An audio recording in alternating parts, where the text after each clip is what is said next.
بسم الله الرحمن الرحيم.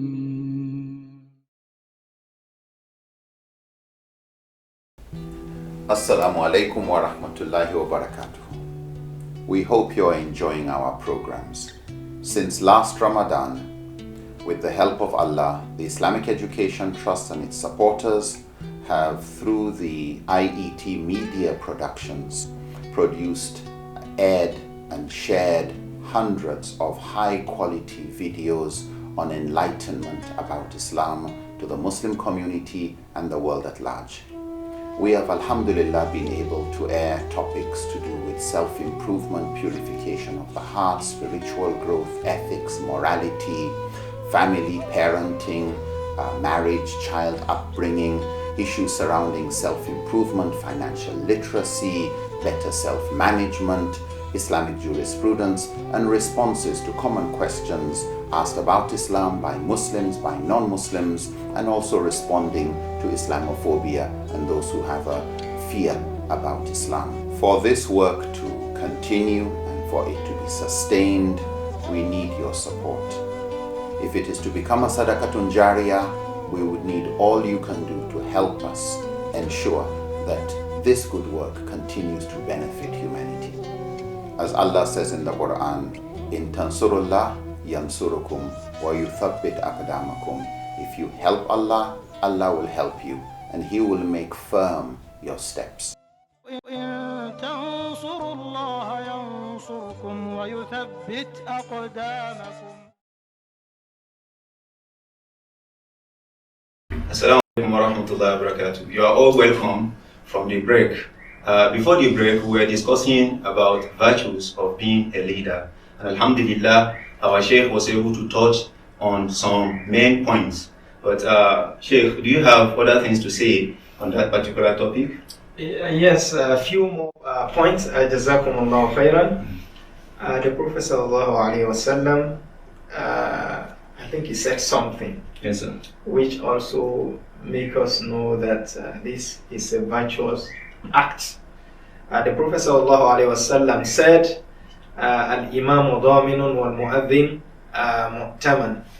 Then Allahumma rshid al-a'imma waghfir lil mu'adhinin. Alhamdulillah.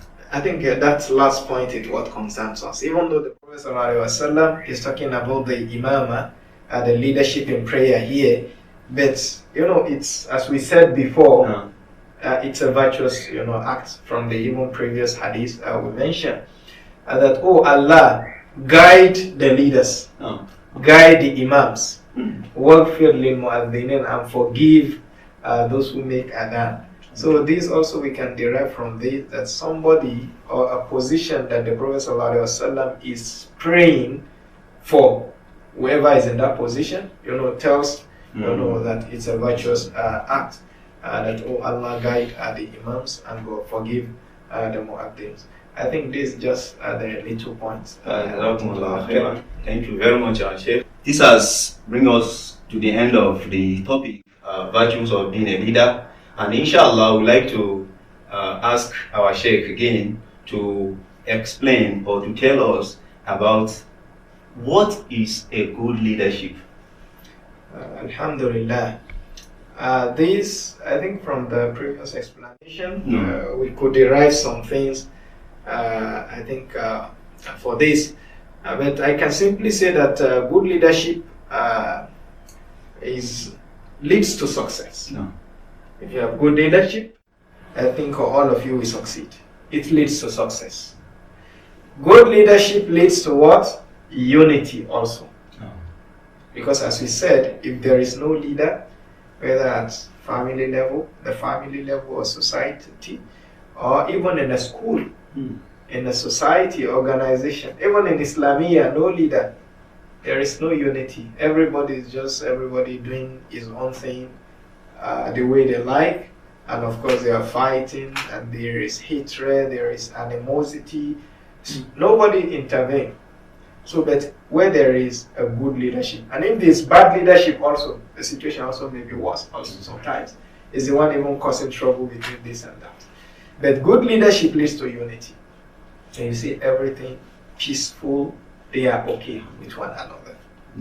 So another point under this is that it protects people from deviation. It prevents people From from deviation, because leadership it goes with power. The power, to an extent that Uthman bin Affan radiyallahu ta'ala anhu was reported to have said, "Inna Allah la yaza' bis-sultan ma la yaza' bil-Quran." If a leader says, "Sit down," nobody is, will not stand up. So this is just like they have power to protect people from deviation. During the time of Khilaf of Abu Bakr radiyallahu ta'ala anhu, some people who were giving zakat during the lifetime of the Prophet sallallahu alaihi wasallam, when the Prophet sallallahu alaihi wasallam passed on, some Muslims, they felt we are no longer giving zakat. Or else we'll be praying, we'll be doing hajj with zakat. No. And what did Abu Bakr do? This is deviation. The beginning of deviation. Then just after the demise of the Prophet, but he said, I will fight and deal with whoever refused, the payment of zakat. There is no difference. Don't distinguish between prayer and zakat. The fact that the Prophet ﷺ has gone doesn't mean Islam has gone. No. You can see how he used the power. And we have a lot of scenarios, like that in the Hayat. And even the contemporary, time. I think this time, coronavirus and this, we pray Allah to wipe it away from us. Some people, can never imagine that a time will come whereby a government or leadership will say, don't go to a mosque. 1 day, 2 days, 1 week, 2 weeks. Don't do tafsir. Don't do tarawih in Jama'ah. And the likes. Don't do Salatul Eid. Eid prayer. People who pray at home. That is leadership for you. Because if the leadership feels there is deviation, people want to deviate, use their power to stop them. Something that even the Quran cannot even stop people from doing. A leader, a good leadership will ensure that happens. And another important point that safeguard religion. As far as Muslim is concerned, I think we are talking from Islamic perspective. I think leadership safeguards, good leadership safeguard religion. Otherwise, without a leader, people can do whatever they like. They can commit apostasy, they can violate Allah's law, they can do this, they can cheat, they can betray, they can, with no consequences. Maybe with leadership, the Quran is there, the Hadith is there. They will ensure that this thing is implemented. It's a good leadership. Wallahu ta'ala. Jazakumullah khairan. Grateful for that wonderful one, and Alhamdulillah, we're able to know what is a good leadership. And now we are going into the main topic of discussion, which is the qualities of a good leader. Because of time constraint, I think we'll discuss a bit and see if we can continue from the next episode. But here, can you give us a summary of preliminary of what are the qualities of a good leader?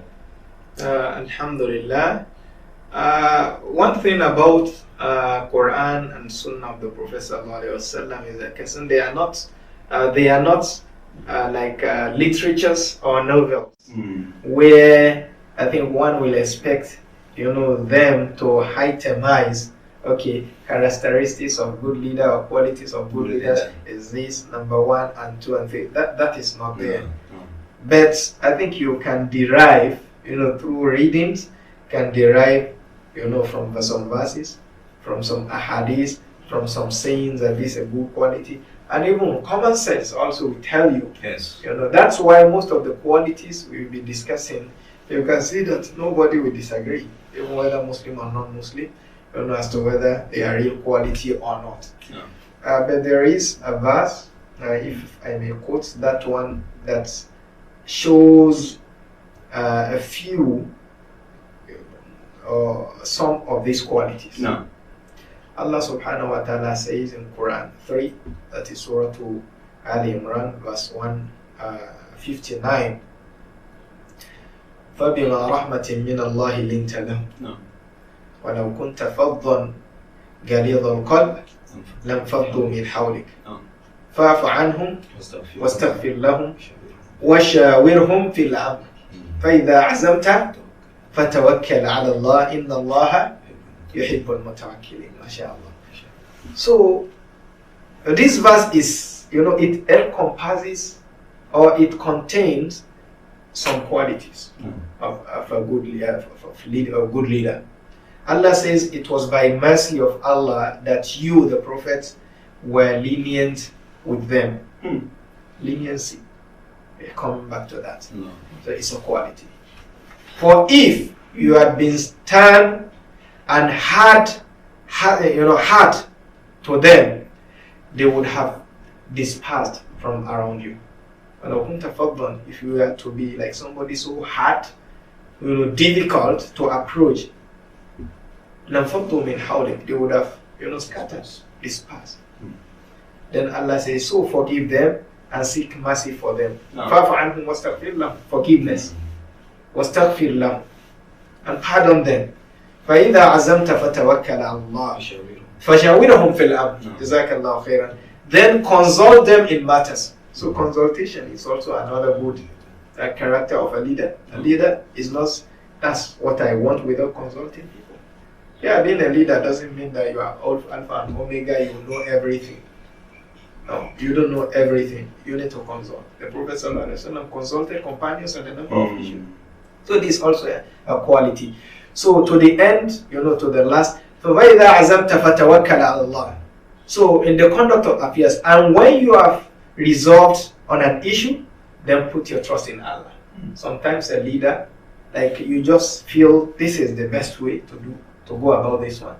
Just put your trust in Allah. And those still say, okay, I have to consult hundreds of people. And this is also another quality of a good leader. So these are the few I can say this verse contains, but there are many others, inshallah, as we shall be shedding more light on that. Jazakumullahu khairan. Thank you very much for that wonderful one. At times we hear some people saying having knowledge and wisdom is part of qualities of a leader. How true is that? In fact, this is a very important and a major quality. It's a major quality of a good leader. Knowledge and wisdom, which in Islam is called al-ilm al-hikmah. Whoever is given wisdom, Allah has given him abundance, a lot of khayr, a lot of good things. So this is crucial. In fact, one of the condition that the scholars will state for somebody to be a leader, he must be knowledgeable. And even in prayer, the Prophet says, even somebody leading in prayer, that somebody who will lead should be the best in terms of recitation of Quran. If they are equal, then what? Then understanding, yes. then. So the leadership is not determined, by who is older and who is not older. So I think this is a very fundamental issue. A lot had to be said on this, probably because of time. Time will not permit us to continue from at this juncture, and inshallah this will mark the end of episode 2, and inshallah till we meet in our next episode, Mala is going to elaborate more on the qualities of a good leader. Assalamu alaikum wa rahmatullahi wa barakatuh.